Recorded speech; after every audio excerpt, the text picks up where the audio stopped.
You messed with my time off for the last time. I used to work at the post office as an RCA, which is a rural carrier associate. It was a part-time driver job. It paid well, and I wanted to get the full-time job with benefits. So you have to start somewhere. The full-time driver on my route was Bill. Bill was his own man. He did what he wanted, and the postmaster allowed it. When I was trained, I rode one day with Bill. The next day, Bill called out. I then had to sort the mail and drive the route all alone. It was horrible. The PM should have told him to come in, but he was a spineless man. I didn't finish until around 8 PM. It should have been around 3 PM given the time of year and how long it would eventually take me. My schedule was every Saturday, and any vacation days Bill would take. I also covered every time he called out.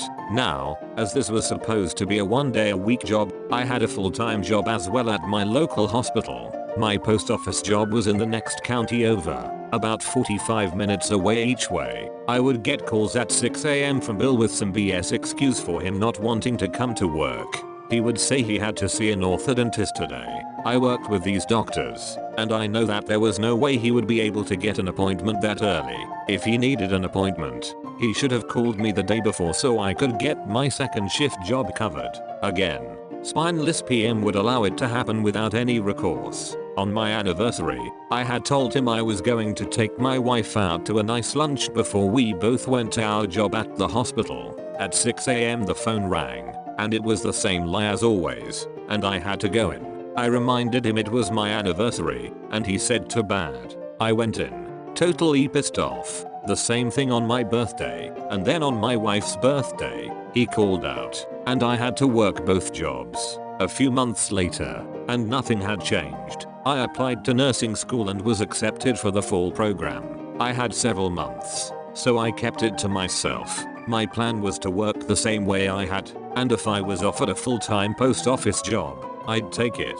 If not, I'd go to nursing school. Both were great careers. Bill called out whenever the workload was heavy, like with Sears catalogs. They were the worst. The postmaster would do things like remove all the toilet paper from the bathrooms, thinking we were wasting time pooping, I guess. He'd also turn up the heat in the summer so we'd be miserable and leave on our route faster, which was physically impossible because no matter how hot you got, you had to sort everything before leaving on your route. Sorting was by hand, and I was trying to be very accurate. Now Bill had gotten remarried shortly before I started with the post office. They never had a chance for a honeymoon, so they put it off. They scheduled a 2-week trip to the Caribbean.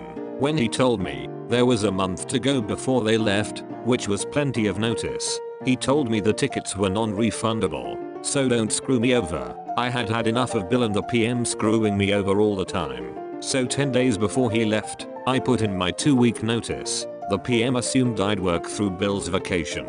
Nope, just the first 4 days. Bill called me at home. Man, I've been good to you. You've got to cover my time off. The vacation is non-refundable. I remind him of all the times he's lied to force me to cover, and the days I had to work for him like my anniversary, my birthday, my wife's birthday, etc. Also, how he screwed me over in orientation, making my first several weeks miserable. I left the day I said I would. The PM refused to cover, and Bill had to cancel the trip and come in and work. I love nursing, so I made the best choice.